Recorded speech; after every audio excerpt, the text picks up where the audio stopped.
They dragged him out of first class because they didn't believe a young black man in a hoodie could afford to be there.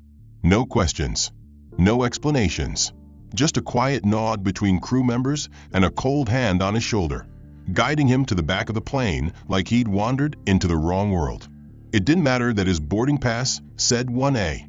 It didn't matter that he paid for the seat. To them, he didn't look the part.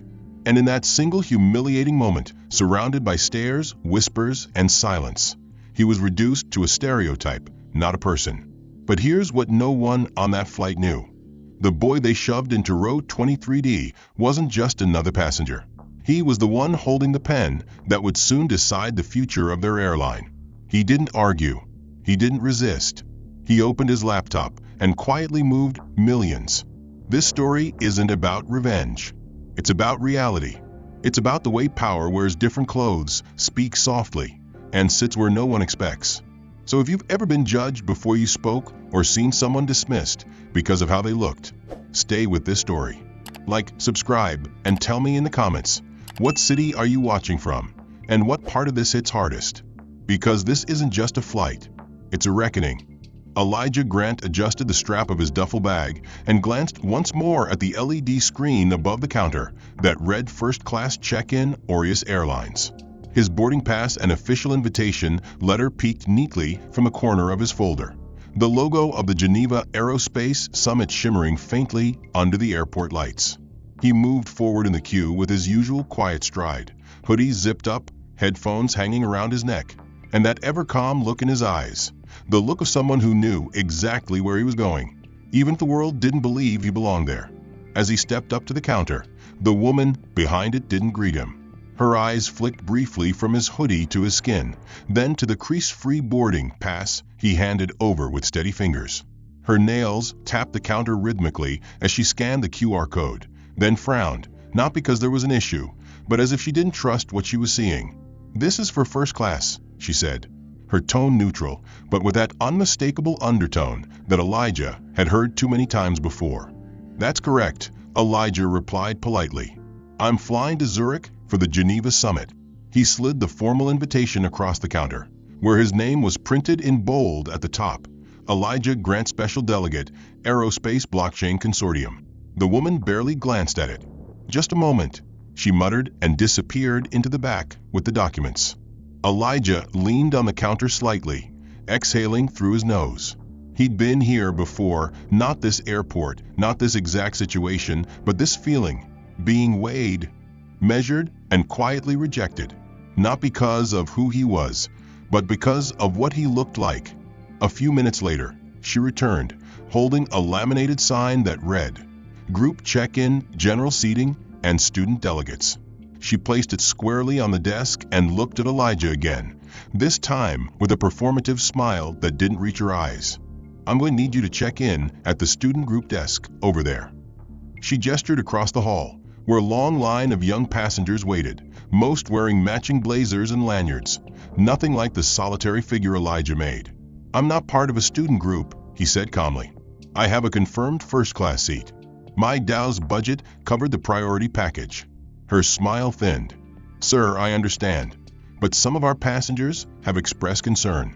Your attire doesn't match our first-class profile. Security has protocols, and we're just trying to keep things smooth today." Elijah blinked. There it was. Not a denial, not an accusation, just a thinly veiled redirection with a smile. That brand of corporate bigotry that hid behind policy. "So," Elijah said slowly, "you're saying my hoodie makes me a threat?" Her expression stiffened. "No, I didn't say that." "But you did," he answered gently, picking up his invitation and boarding pass. "And I'll wait here while you check again." Behind him, the line began to grow. Some passengers shifted impatiently. Others looked on curiously, whispering just loud enough to be heard. One man in a pressed, white suit shook his head and muttered. "Kids these days," Elijah's jaw tightened, but he kept his voice level. "Ma'am, I'm not moving until you honor my reservation. Feel free to call a supervisor." She stared at him for a moment, as if calculating how much trouble he could cause, then picked up the phone. Her voice was low but urgent. Can you send someone to check a boarding discrepancy at counter 3? Yes, possible misrepresentation. Elijah said nothing. He let the silence build, let her feel the absurdity of it. A few minutes later, a young man in a navy suit approached. "Hi there," he said, smiling professionally. "I'm Neil from Guest Services. I understand there's been some confusion." Elijah handed him everything. Neil scanned the documents, looked at the summit invite, and nodded slowly. "This all looks in order." "I know," Elijah replied. Neil turned to the desk agent. "He's cleared for first class. Let's complete the check-in." The woman didn't respond. She printed the baggage tag, without a word, and handed it over stiffly. Neil gave Elijah a light nod. "Apologies for the wait, Mr. Grant." Elijah collected his things, thanked Neil, and walked toward the private security lane. As he passed the line of other passengers, he felt their gazes stick to him like wet cloth. Some confused, some judgmental, some defensive, like his presence challenged their idea of what a first-class passenger looked like. He didn't confront them. He didn't have to. The numbers spoke for him. The Dow wallet he controlled, the assets he allocated, the endorsements he held, all invisible. But the hoodie? That was all they saw. As he reached the TSA pre-check area, the agent smiled and waved him forward after scanning his ID. "Welcome aboard, Mr. Grant. Enjoy Geneva." "Thanks," Elijah said, voice steady. He walked forward without looking back. Elijah stepped into the first-class lounge with calm precision, every motion intentional, his mind compartmentalizing the earlier confrontation like he'd done countless times before. He glanced around, taking in the neutral-toned furniture, soft jazz humming through discreet speakers, and the tall windows offering a view of the tarmac. The air held a scent of polished wood and espresso, a curated luxury curated for people who belonged. Or, at least, people others thought belonged. He moved to a quiet corner near a charging station, set down his carry-on, and plugged in his laptop. The summit deck loaded slowly on his screen. Budget allocations, final approvals, Ethereum multi-sig credentials, all secure, all ready. But even as he typed a quick note to his co-reps, confirming his arrival at the gate, Elijah could feel it, the low buzz of eyes watching him, the tension in the air shifting. It was subtle, but it was there. A barista offered him coffee. He accepted politely. She smiled but lingered for just a moment too long, glancing toward the concierge desk, as if unsure whether to serve him at all. Elijah noticed but gave her a soft thank you, choosing kindness where others might offer suspicion. Across the lounge, a silver-haired man in a cream linen suit narrowed his eyes at him, then turned to whisper something to a woman in pearls seated beside him. The woman looked, wrinkled her nose faintly, and muttered, "How did he get in here?" Elijah pretended not to hear it. He was used to that brand of discomfort, tight-lipped, dressed in designer judgment. But then came the unmistakable sound of measured footsteps, polished shoes, purposeful gait, a uniformed woman in her late 30s, confident posture, silver wings pinned to her navy blazer. She stopped directly in front of Elijah's seat, clipboard in hand, fake smile stretching like plastic. "Good afternoon, sir," she began, voice dipped in politeness. "May I see your boarding pass again?" Elijah looked up from his screen slowly, taking her in. "You just checked it at the gate," he replied evenly. "Is there an issue?" She hesitated, then gestured vaguely. "Just a routine verification. It's standard before boarding. Some systems didn't sync with guest profiles." Elijah had traveled enough to know it wasn't standard. No one else was being asked. He scanned the room. Not a single other passenger had been approached. They all watched now, some with curiosity, others with smug expectancy. A few looked embarrassed for her. Most did not. Still calm, Elijah handed her his pass and the invitation letter again. She scanned it with a penlight, eyes moving back and forth slowly, as if waiting for something to be wrong. It wasn't. The holographic strip on the boarding pass pulsed green under her light. She frowned. "I'll just take this to confirm with the front desk," she said. "May I hold on to it for a moment?" "No," Elijah said clearly. "If you need to confirm something, you can bring someone here." The firmness in his voice caught her off guard. Her smile faltered. "Very well, sir," she said tightly, handing the pass back. As she turned, Elijah caught a whisper from a man in the cream suit. Maybe someone slipped through the cracks. The woman beside him nodded. Must have been a mistake. The flight attendant didn't correct them. She simply nodded once, almost imperceptibly, and walked away. Elijah leaned back, fingers drumming lightly on the armrest. It wasn't anger building in him. It was precision, memory, the quiet click of moments being filed away. That nod, that little nod from the crew member, so small, so sharp. She didn't challenge the man's comment. She didn't defend Elijah's presence. She didn't even pretend to hide her agreement. That nod said everything. Minutes passed. A new announcement buzzed overhead. First-class passengers on flight AA417 to Zurich. We will begin priority boarding in 15 minutes. Please have your documents ready. Elijah closed his laptop slowly. All documents were synced, offline wallet secured, DAO access verified. Still, a flicker of annoyance crossed his face, not because of the verification, but because of what it implied, that in this place, in this context, his competence had no weight. His achievements were invisible. His presence required an explanation. He watched as the same flight attendant walked by again, this time smiling warmly at a white couple in tailored travel gear. She laughed at something they said. They did not show their passes. She didn't ask. No system error there, it seemed. Elijah stood. A few eyes followed him. He walked to the espresso bar, took another black coffee, and sipped slowly, eyes steady but unreadable. He didn't speak to anyone. He didn't need to. He simply existed, with an unshakable awareness that his presence alone had disrupted their equilibrium. The sad part was, they didn't see it as disruption. They saw it as deviation. When boarding was called, the line for first class began forming, and Elijah took his place. The same couple from earlier turned to look at him again. The man asked, "Are you sure this is the right lane?" Elijah didn't answer. The gate attendant, someone new, unfamiliar, scanned his ticket, smiled professionally, and gestured him through. "Welcome aboard, Mr. Grant." Elijah walked down the jet bridge, not with triumph, not with defiance, but with clarity. This wasn't about ego. This wasn't about proving anyone wrong. This was about repetition, about how even in spaces supposedly earned, someone would still try to push you out. He stepped into the aircraft's first-class cabin, scanning the aisle. He didn't need permission to sit where he belonged. He only needed the truth and the receipts. The scent of lemongrass and leather greeted Elijah as he stepped into the first-class cabin, the lighting soft and ambient, designed to soothe and impress.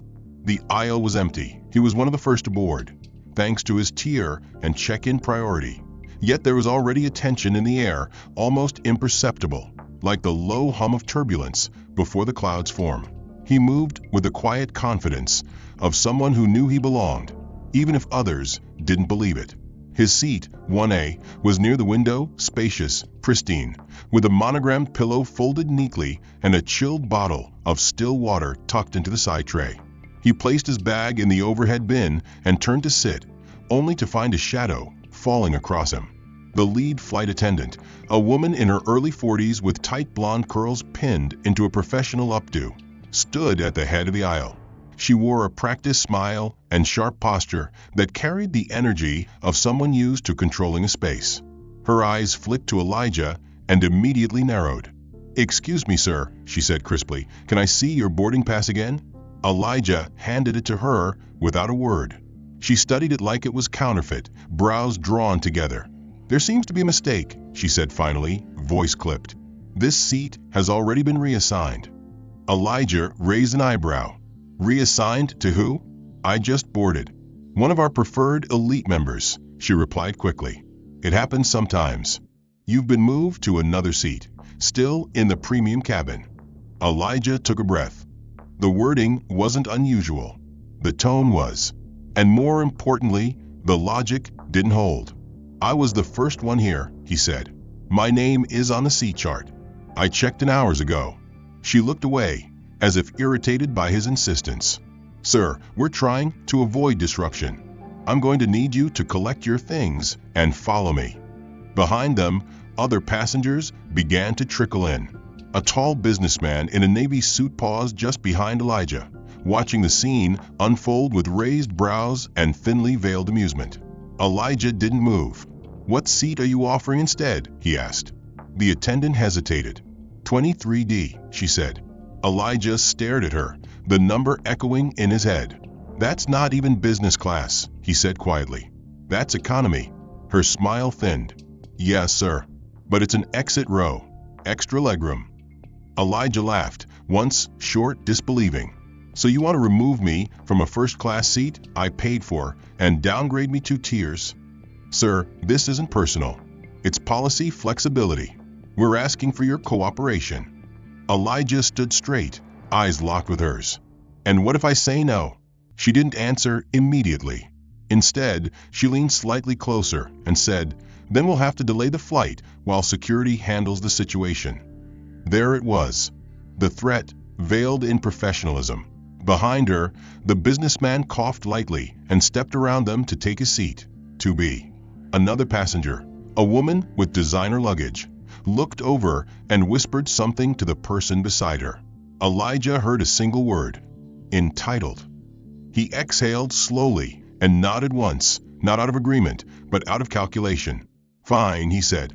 "I'll move." The attendant's smile returned, victorious. "Thank you for understanding."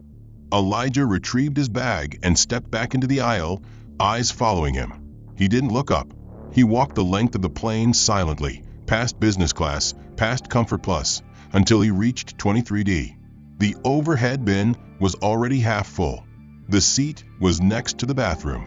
Someone's toddler was kicking the tray on the opposite row. He sat down slowly, shoulders squared, mind racing not with anger, but with memory. These weren't isolated incidents. This wasn't random. This was systematized dismissal, a carefully disguised hierarchy that decided who deserved respect based on appearance, not merit. He pulled out his phone, opened the Dow terminal, and checked the summit confirmation again. He was still scheduled to present in the opening panel. Still marked as a gold-level benefactor. Still the youngest delegate with spending authority over 8 figures. But none of that mattered here. Not now. Not to them. A flight attendant in economy, different from a lead, offered him water. She looked young, maybe in her mid-20s, and her expression carried genuine kindness. "You okay?" she asked quietly. Elijah nodded. "Yeah," he replied. "Just had a seat switch." She glanced at his boarding pass, still in his hand. Her eyes widened slightly when she saw the class designation. "This. Does it look like it should have been switched?" Elijah didn't answer. She hesitated, then whispered, "I'm sorry." He gave her a tight smile. "Not your fault." As she walked away, Elijah pulled up his encrypted Dow wallet. He initiated a short transaction, routine, nothing major. But it was symbolic. He paused a moment before approving the transfer. A $300,000 grant for a European flight engineering school. Money that could have gone to Aureus Airlines through partnership, had this trip gone differently. He pressed confirm. Then he leaned back and stared at the seat in front of him. The silence of being invisible was familiar, but now it was strategic. Every action he took from this point forward would carry weight, even if no one on this plane understood that yet. Elijah adjusted his seatbelt in 23D, the far end of the economy section near the rear lavatories, where the faint chemical smell of sanitizers mixed with the aroma of reheated food. The seat was narrow, stiff, and one of the arms didn't lock properly. A young child across the aisle was already fussing, his tablet playing nursery rhymes on a loop with the volume unchecked. Elijah didn't flinch. He simply exhaled and pulled out his laptop, a matte black model with no stickers, no branding, just a sleek, secure shell housing every strategic dataset of the Dow platform he co-administered. As the system booted, he shifted slightly in his seat, pulling his hoodie tighter across his shoulders, acutely aware of the eyes lingering on him from the adjacent row. The man next to him, balding, mid-50s, khakis too tight at the waist, glanced over Elijah's shoulder as he typed in his passphrase, not bothering to hide his curiosity. "That one of those gaming laptops?" he asked, voice loud enough to draw attention from the rows ahead. Elijah gave a curt smile. "No." I use it for work. Oh yeah, the man said, eyebrows raised, tone laced with disbelief. What kind of work? Elijah didn't answer immediately. He didn't feel the need to explain himself, but the silence between them demanded something. Finance, he said finally. Crypto governance. The man blinked.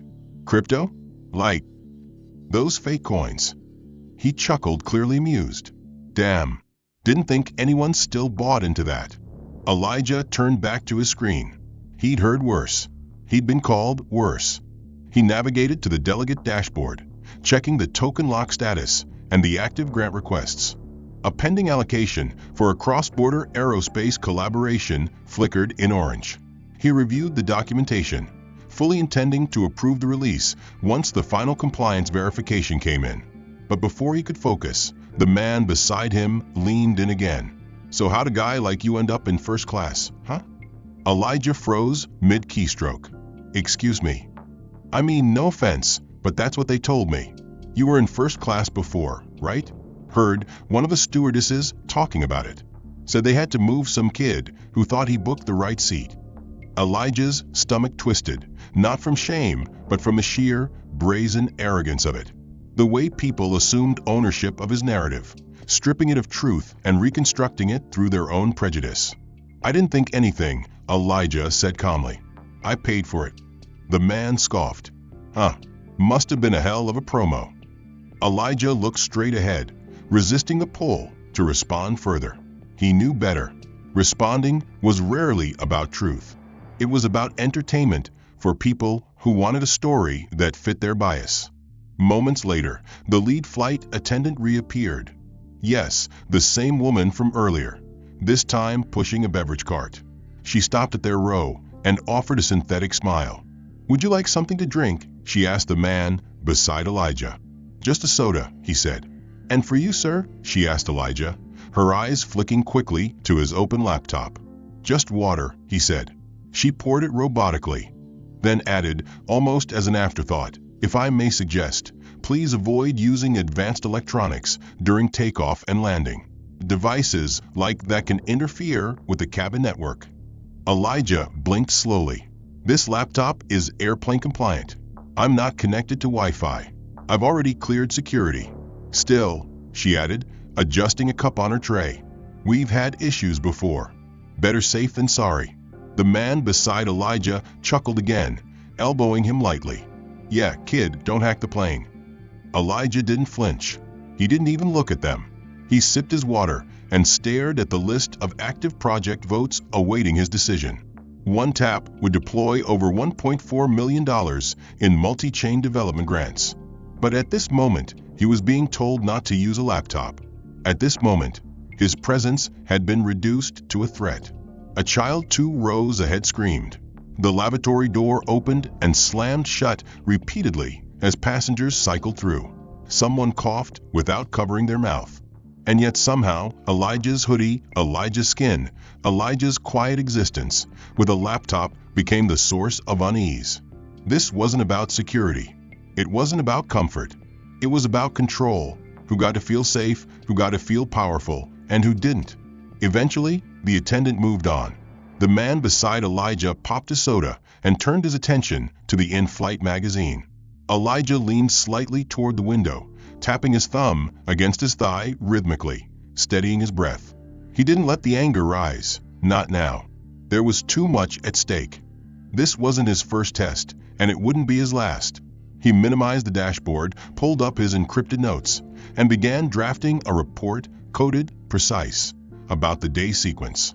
The mistreatment at check-in, the reallocation of a seat, the implication that he didn't belong. It wasn't about venting. It was documentation. Because when you control the purse strings, receipts speak louder than rage. As the plane began taxiing, the captain welcomed passengers over the speaker, his voice polished and detached. Elijah barely listened. He was thinking about his opening panel in Zurich, about the question he'd planned to pose to the audience. What does a decentralized future mean if centralized thinking still governs our gates? It would land differently now, heavier, sharper, soaked in lived experience. He would not be speaking from theory. He would be speaking from altitude. The seatbelt sign had just dimmed when Elijah received the encrypted ping on his phone.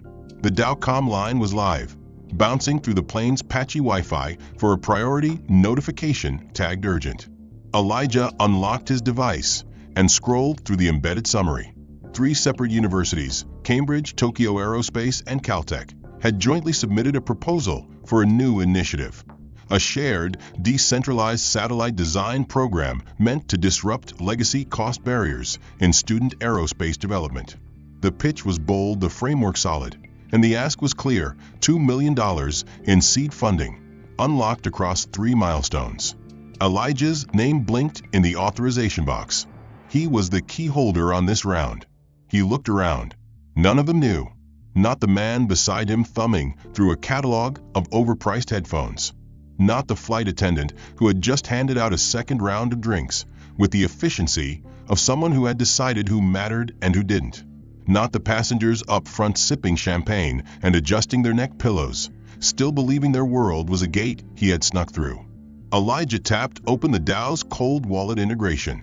His breath was calm, his movement steady. He opened the multi-sig panel, verified the node hash signatures, and began the 2-factor sequence. Meanwhile, from behind, the child still played nursery rhymes at full volume. From the side, the man kept glancing over at Elijah's screen, his curiosity unfiltered by manners. "That one of those shooter games?" he asked, pointing toward the matrix-like dashboard. Elijah didn't respond. The man chuckled. "You kids and your gadgets. What are you even doing trading crypto? It's all a scam anyway." Elijah didn't look up. The final authentication window opened. His fingers danced across the keys. A string of digits, a biometric confirmation, and a final signature, all encoded through layers of firewall, written in code he had personally helped audit just 6 months ago. The approval went through. A message popped up. 2 million USDC approved. Phase 1 unlocked. Confirmation pending from co-signatories. Elijah leaned back in his seat, satisfied.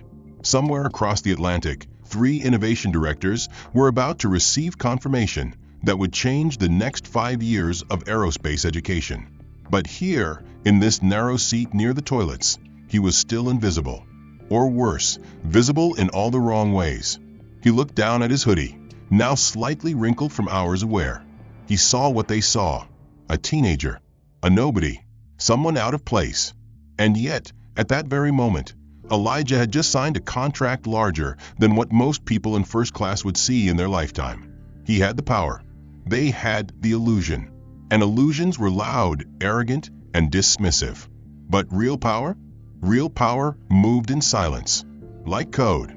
Like capital. The man beside him spoke again. "You know, I was going to invest in Bitcoin back in 2013. Should have done it." "Huh?" "Could have retired early." Elijah offered a polite nod without turning his head. "Yeah," he said dryly. "You could have." He didn't mention that he'd joined the crypto ecosystem at 14. That he'd helped build one of the first education-based DAOs before graduating high school. That he had manually written the protocol for this funding mechanism after spending a summer in Geneva studying tokenized governance. It wasn't worth it. People like this didn't want to know who he really was. They only wanted their assumptions confirmed. The attendant returned, collecting trash, scanning the cabin with an air of practiced indifference. When she reached Elijah's row, she glanced again at his screen, and then at his face, as if double-checking whether he had returned to doing something harmless. "Is that a secure site?" she asked, tone laced with concern disguised as etiquette. "Yes," Elijah said. "It's my work portal. All offline." She nodded, unconvinced. "Just be mindful. There are risks when accessing unusual networks on planes. We've had issues." "It's not unusual," Elijah replied. "It's Web3." She smiled blankly. "Well, that sounds complicated." Elijah muted the volume on his device, closed the Dow terminal, and opened his calendar. The Zurich summit still blinked on his screen. Keynote delegate.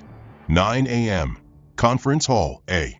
Beside the calendar entry said a note. "Remind attendees. Tech leadership doesn't have a dress code." Elijah smiled slightly. He hadn't written that line. One of his fellow Dow co-founders had. But now it rang truer than ever.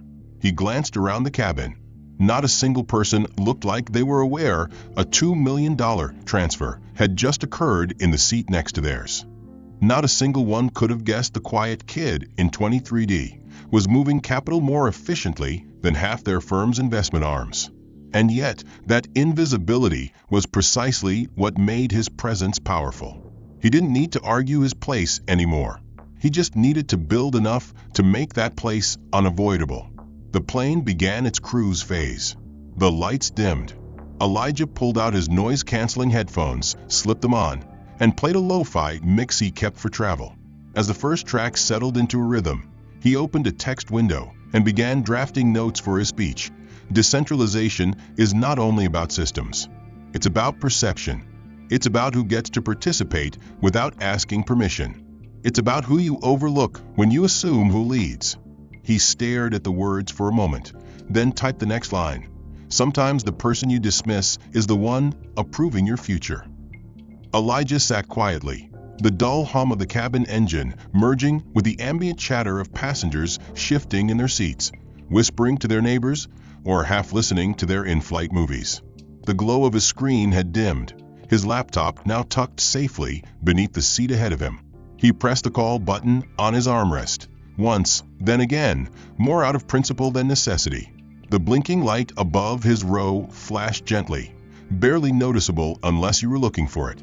He wasn't thirsty. He wasn't impatient. But after all that had happened, the seat reassignment, the suspicion, the condescension, he wanted to see if they'd treat a simple request like it mattered. He waited. 5 minutes passed, then 10. The blinking light remained unanswered. Around him, other passengers received drinks without asking. A woman 3 rows ahead asked for sparkling water and got it within 30 seconds. A man across the aisle dropped his napkin, and a flight attendant stooped immediately to pick it up with a cheerful, "No problem at all, sir." Elijah remained still. The child's cartoon looped behind him again. Somewhere behind the curtain, the clink of glass suggested first-class passengers were sipping their second round of wine. Finally, after over 20 minutes, a shadow emerged down the aisle. Same attendant, same professional detachment. She stopped beside Elijah's row, arms crossed behind her back, that cold efficiency never leaving her face. "Yes?" she asked, like he'd summoned her by mistake. Elijah raised an eyebrow. "Water, please." She nodded tightly, no apology, no warmth.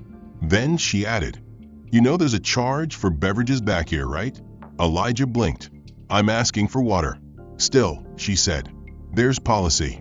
Some passengers get confused." Elijah gave a short breath, half laugh, half disbelief. "I'm not confused." "Very well," she replied, vanishing toward the galley without another word. The man beside Elijah, who had been dozing lightly, stirred and chuckled. "Guess nothing's free these days, huh?" Elijah ignored him. 5 minutes later, the attendant returned and handed him a small plastic cup, barely a third full. It wasn't cold, no ice, just lukewarm tap water served with visible resentment. He took it silently, sipped once, and set it down. But the moment hadn't gone unnoticed. A woman across the aisle leaned toward the flight attendant as she passed. "Is he okay?" she whispered, not quietly enough. "He looks uncomfortable." The attendant didn't answer. She only offered a slow nod. It wasn't empathy. It wasn't care. It was compliance. A performative gesture that said, "I see what you see, and I agree." Elijah clenched his jaw, but kept his composure. Again. Always again. But it didn't stop there. 20 minutes later, the cabin lights dimmed slightly for mid-flight rest. Elijah leaned back, head against the cheap vinyl headrest, eyes closed. Then he heard it. "Excuse me," said a voice from the row behind, male, older, nasal. "Would it be possible to change seats?" There was a shuffle of feet, the rustle of papers. A different attendant. A man this time approached. "What seems to be the issue, sir?" "I just don't feel comfortable," the voice replied. "There's a smell. I think the guy in front of me brought something, maybe food from earlier. It's distracting." Elijah opened his eyes. He hadn't eaten. He hadn't moved. The only scent around him was whatever the airline had served hours ago. The excuse was paper thin. It was coded, deliberate, and familiar. The attendant hesitated, then asked softly, "You're referring to the gentleman in 23D?" "Yeah," the man behind confirmed. "Nothing personal. I just prefer a different seat." Elijah sat up. The attendant looked at him briefly, just enough to acknowledge his existence. He didn't apologize, didn't challenge the comment. Instead, he said, "Let me check availability." Elijah turned slowly, meeting the eyes of the man behind him. The man looked away. Shame, maybe, or just cowardice. But the damage was done. Moments later, the attendant returned and nodded. "We have space near the exit row." The man behind stood, collected his things, and said, "Appreciate it." As he walked away, the female attendant, the same one from earlier, passed him the aisle, gave a subtle smile, and said, "Hope this seat's more comfortable." Elijah watched all of it. Every word, every nod, every choice. They weren't even trying to hide it anymore. He leaned forward, retrieved his laptop again, and began typing. Not emails, not summit notes. He opened a secure journal file. Observation. Direct request ignored for 20+ minutes. Water served without standard courtesy. Comments overheard suggesting I smell. Crew member responded to baseless accusation without defense.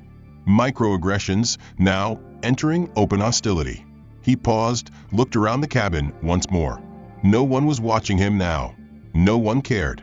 And yet, he was documenting it all. Not to fight them. Not yet. But to remember.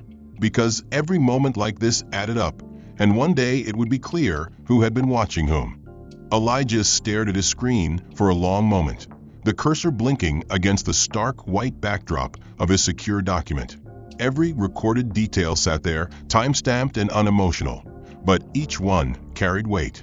This wasn't just a personal insult anymore, it was institutional, embedded, systemic. He leaned back, hands folded beneath his chin, and let the low murmur of the cabin wash over him. The man who'd accused him of smelling hadn't returned. No one had filled the empty seat behind him. The aisle had become a border, him on one side, everyone else on the other. And yet they still didn't know who he was. Not really. He reached into his backpack and pulled out a second folder, sleek, carbon black, marked with a red wax seal bearing the emblem of the Geneva Aerospace Summit. He opened it slowly and removed the contents. The official letter of invitation, printed on textured white stock, signed in real ink. At the top, beneath the gold crest of the Summit Committee, were the words, "To Mr. Elijah Grant, Decentralized Allocations Officer, Global Aerospace Dow." Directly below that, in bold red font, primary budgetary signatory total delegated funds, $12 million. That number wasn't just ceremonial. It was a fully ratified allocation from the Dow's most recent vote, granting Elijah full authority to disperse funds toward innovation, policy shaping, and institutional partnership. In essence, he wasn't just attending the conference, he was partially funding it. He unfolded the second page, the master delegate list.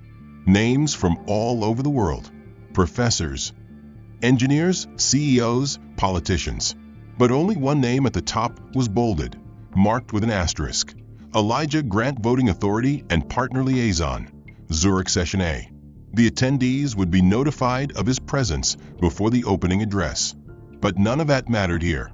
Not to these passengers. Not to the crew. Because here he was just a kid in row 23D, wearing a hoodie, sipping warm tap water, and holding in the weight of a million assumptions. Elijah tapped the email icon on his screen and opened a blank message. In the recipient bar, he typed an address he had used only once before, boardroom@aureuscapitalpartners.io. It wasn't listed publicly. It wasn't meant for customer service complaints or upgrade requests. It was an internal contact routed through a private investor access list for the Strategic Funding Committee at Aureus Airlines. How did he have it? Because 2 months ago, the Dow had been approached by the firm during a closed capital round, hoping to negotiate sponsorship for future aviation blockchain research. Elijah had personally declined, citing ethical concerns. But the connection remained. He had saved the address, just in case. He typed with precision. To whom it may concern, he began, I am currently aboard Flight A417 en route to Zurich, seated in economy row 23D. My name is Elijah Grant, and I am the primary financial delegate for the Global Aerospace DAO attending the Geneva Summit. I am writing to formally log a concern regarding discriminatory treatment and operational negligence exhibited by multiple members of the Aureus Airlines flight crew. He detailed the events, not emotionally, but factually. The reassignment from his paid seat, the delayed water, the public humiliation, the passive approval of hostile passenger behavior. He ended with a simple sentence. Given the nature of our prior investment conversations and Aureus Airlines' current position within our partnership shortlist, I felt it necessary to escalate this matter immediately. He attached a copy of his invitation, his boarding pass, and the DAO's budgetary authorization form. Then he signed the message. No flourish, no threat, just his name, his title, and his authority. He hit send. The message, encrypted, bounced through 2 secure relays and disappeared into the quiet hum of the cabin's satellite signal. Elijah closed his laptop slowly, leaned back in his seat, and closed his eyes. He wasn't angry. He wasn't rattled. He was focused, calculated. A move had been made, and the board was shifting. 10 rows ahead, the curtain to first class opened slightly. A flight supervisor peeked out, whispered something to the lead flight attendant, then ducked back inside. The lead attendant looked toward the rear of the plane, just for a moment, then quickly busied herself with adjusting the coffee station. Elijah noticed. Of course he did. Another 10 minutes passed. Then, a quiet ping from his laptop. New message. It wasn't from customer support. It was from an address marked pa@aureousairlines.com. The subject line read, In-flight incident AA417. The body of the message was short. Dear Mr. Grant, your message has been received. Please expect immediate follow-up from an internal operations executive. We regret any negative experience you may have encountered. Kindly confirm your availability for a call upon landing. Respectfully, PA to Executive Chair, Aureus Airlines. Elijah stared at the screen for a moment. No apology. Not yet. But the tone had changed. The formality was new. The titles were exact. And the fact that someone at that level was now looped in, that was enough. For now. He set the laptop aside, folded his hands in his lap, and breathed deeply. This wasn't revenge. This wasn't even pushback. This was alignment. He had exposed the distance between who they thought he was and who he truly was. And now, that distance belonged to them. Let them cross it. The atmosphere in the cabin shifted almost imperceptibly at first. Elijah, sitting calmly in 23D, could feel the change long before anyone else noticed it. It wasn't in the passengers' behavior. Most were still half asleep, immersed in their films or lost in headphones. It was in the crew.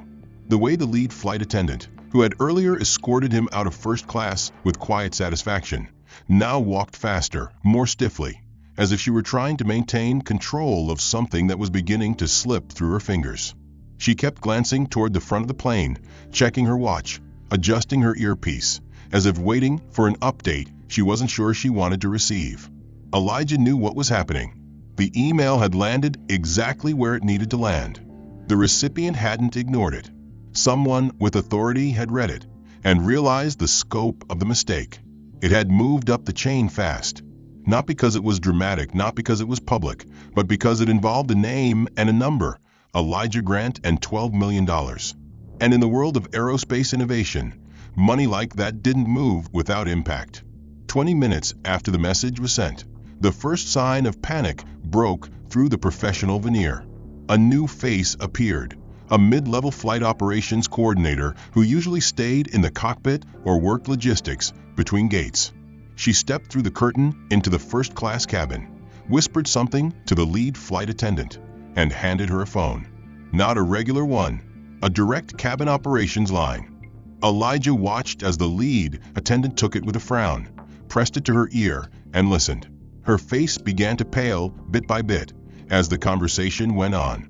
From his seat, Elijah couldn't hear the words, but he didn't need to. He could read body language like code. The stance shifted from authority to defense. The jaw tightened. The eyes narrowed, not with superiority now, but with calculation, with the realization that something had gone wrong in a way that could not be undone with a smile or a policy sheet. The attendant's lips moved. She said something in return, short, clipped, likely an explanation. The voice on the other end must have cut her off. She stiffened, nodded slowly, then ended the call. Her shoulders dropped ever so slightly. She didn't look back at the economy cabin immediately. She walked toward the cockpit instead, her steps sharper than before, her head held slightly lower. Moments later, a second attendant, one who had previously ignored Elijah entirely, approached him, now with a tight, overly courteous smile. "Mr. Grant," she said, her voice smoother than before. "Would you mind stepping toward the front? The crew would like to have a word." Elijah looked at her without moving. "Who sent you?" he asked calmly. She blinked, unprepared for the question. "The captain," she replied, "at the request of flight operations." Elijah stood quietly, folding his laptop and slipping it into his backpack. As he stepped into the aisle, a few nearby passengers glanced at him with confused expressions.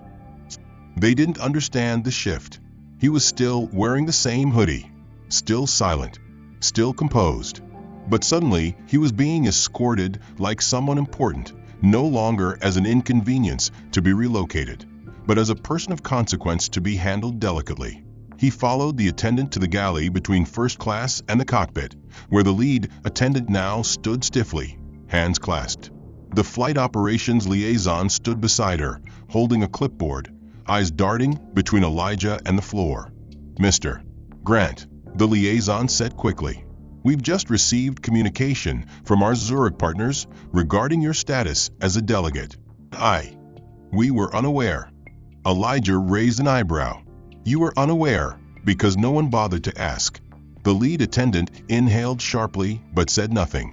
"We'd like to offer you your original seat," the liaison continued. "And, should you prefer, we're authorized to provide complimentary upgrades for future travel, as well as arrange an in-flight meeting with our executive team upon landing." Elijah held her gaze for a moment. "The seat you mean is the one I paid for," he said.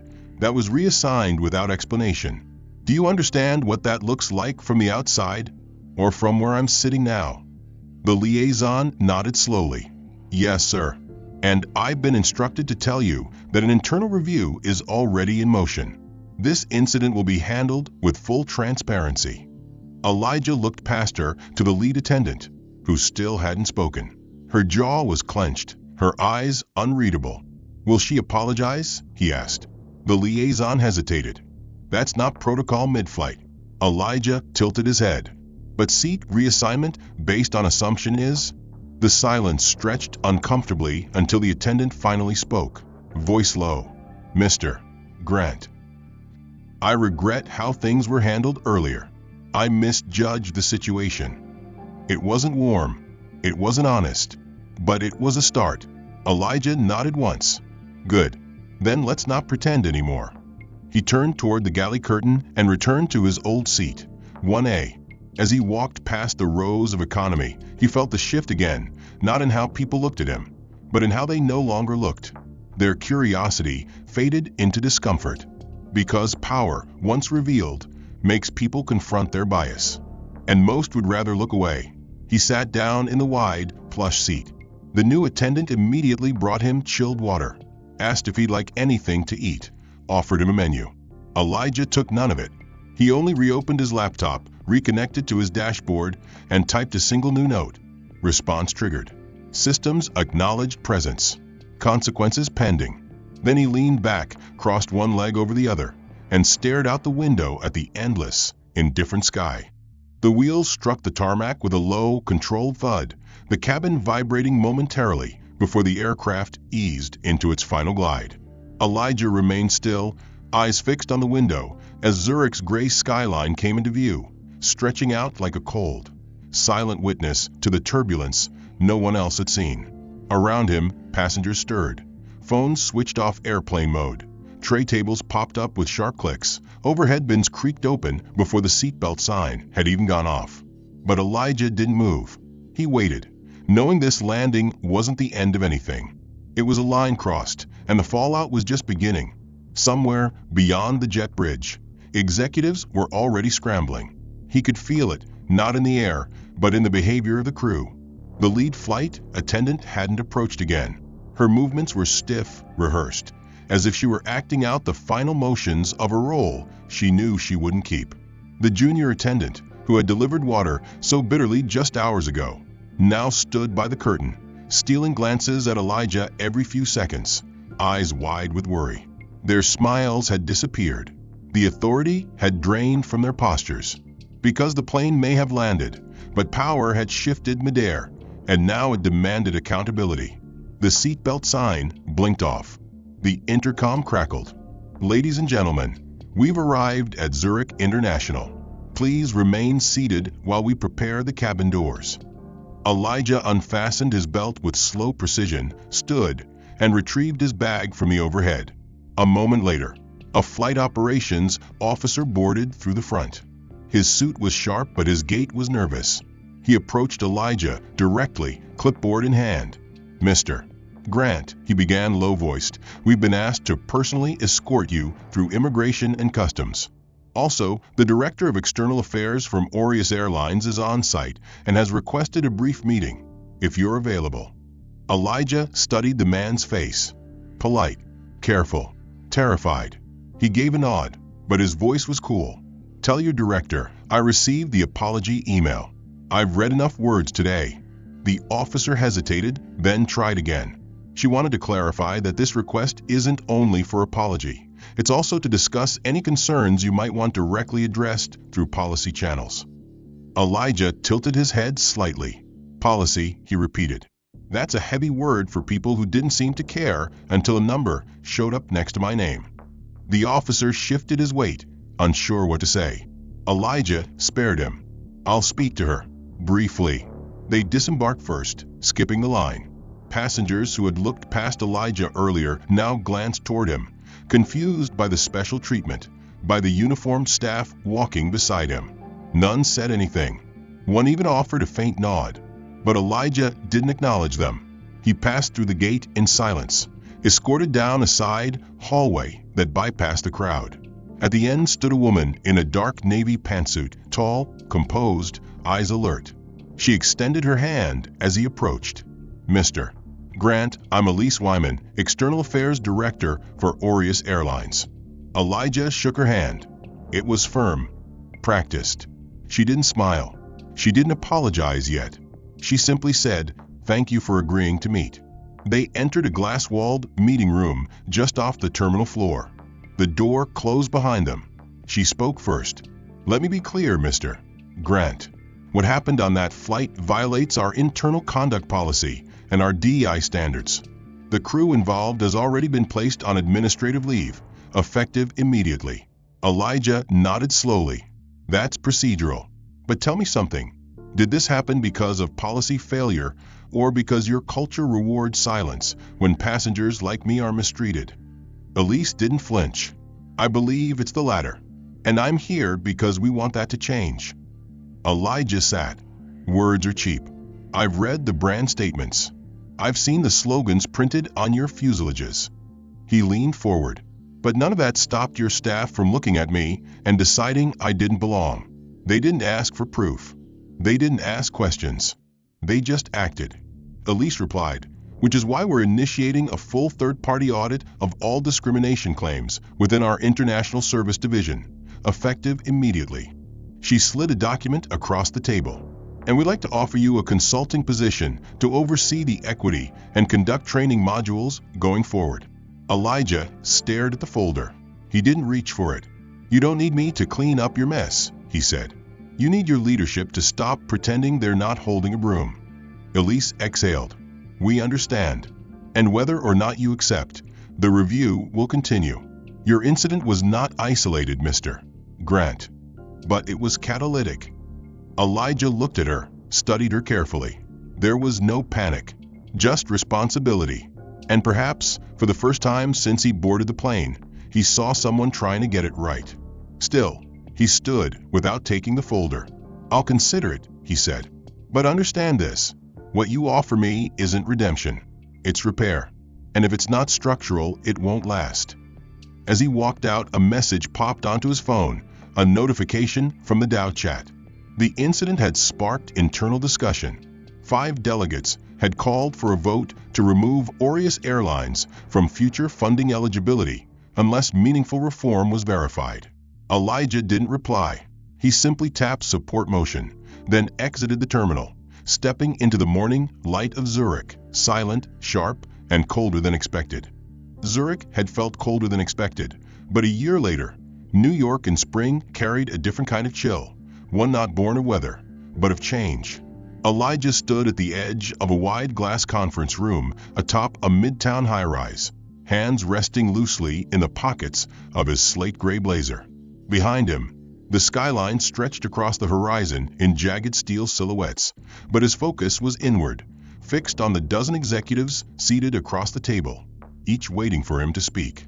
At the head of the table sat Elise Wyman, still composed, still watchful, now a year into a transformation that had only begun with his descent into Zurich. She didn't look nervous today. She looked ready. Ready for something real. He scanned the room, then spoke with the same measured clarity he had used the day he signed his first delegation order. "Let's make something clear," he began. "I didn't accept this role to fix your reputation. That's not my job. I'm here because you asked for truth. And truth doesn't bend to branding."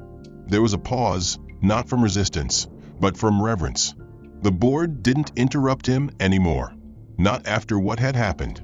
Not after what it had cost them. He continued, "You can't train inclusion like you train service. You can't paste equity on the side of a jet and call it policy. What you can do is build systems that make dignity non-negotiable." He turned to the screen behind him and tapped his tablet. The monitor blinked to life, displaying a flowchart titled Structural Equity Protocol Phase 1 Deployment. Underneath it, a signature block bearing Elijah's initials and Dow compliance verification. "This," he said, "is not a toolkit. It's an operating system. And you'll follow it not because it's progressive, but because it's the only way forward in an economy where perception and power are now decentralized." No one challenged him. One executive took notes feverishly. Another simply nodded, as if relieved someone else had finally said what needed to be said. When the meeting concluded, Elise approached him as the others filed out. "I meant what I said a year ago," she said. "We knew your presence would be disruptive, but in the best way." Elijah gave a half smile. "Disruption isn't the goal. Accountability is. You can repaint a plane overnight. Changing the people who board it, that takes time." Elise paused, then asked, "Have you spoken to her?" Elijah nodded once. 2 weeks ago. She's ready." The her in question was Madison Lee, the youngest flight attendant on the Zurich route that day. The only one who had approached Elijah without malice. The only one who had asked, even quietly, if he was okay. After the incident, she had submitted a report to internal ethics, breaking from the silent complicity of her crew. She had been reprimanded at first, then quietly transferred. But Elijah had remembered. He'd read her name on a service roster archived in the Dow's investigation. He had reached out. Now, Madison stood just outside the conference room door, holding a plain folder and a nervous smile. Elijah motioned her in. She stepped forward cautiously. Wearing a navy blouse and slacks, no badge, no wings, just the quiet confidence of someone who had chosen integrity when no one was watching. "Madison," Elijah said warmly, "meet the board's new equity ambassador." She blinked, stunned. "I thought you were still considering." "I considered," he said. "And you're the only person on that plane who acted human before you acted professional. That's the kind of leadership this place needs." Elise extended her hand. Madison shook it slowly, the weight of the moment dawning in her expression. "We'll build this with you," Elise said. "Not above you." Madison nodded. Elijah stepped back, letting the moment settle between them. The change had started. Later that evening, Elijah walked alone through Bryant Park. headphones resting loosely around his neck, the sounds of the city buzzing all around him. Notifications pinged in his pocket, updates from the Dow, messages from partners. But he didn't check them. He didn't need to. For once, the silence wasn't a burden. It was balance. A gentle voice from behind made him turn. A young man mid-20s, dressed in a well-worn hoodie and cargo pants, approached nervously. "Excuse me," the man said. "You're Elijah Grant, right?" Elijah nodded. "Yeah. I saw your panel last week. At the summit. You said something about not needing to prove you belonged, because building something that lasts is proof enough. That meant a lot to me." Elijah studied the man's face, hopeful, uncertain, real. "What's your name?" he asked. "Leo." "You building something?" "Leo. Trying to," the young man said with a shy laugh. "I run a community learning node out of Harlem. We're small but trying." Elijah offered a hand. "Keep building. And when they tell you you don't look the part, don't argue. Show them the blueprint." Leo grinned and nodded, disappearing into the crowd. Elijah turned back toward the path. The city lights flickered. The sky remained wide. And for the first time in a long while, he felt the weight of the journey. Every insult, every dismissal, every silent moment where he had chosen not to retaliate, but to remember. Now, those memories were bricks in something bigger. A new system. A better flight path. If this story moved you, don't forget to like and subscribe so you won't miss the next one. What part hit you the hardest? Was there a moment that made you stop and think? And hey, where are you watching from? Drop your thoughts in the comments below. Let's talk about it.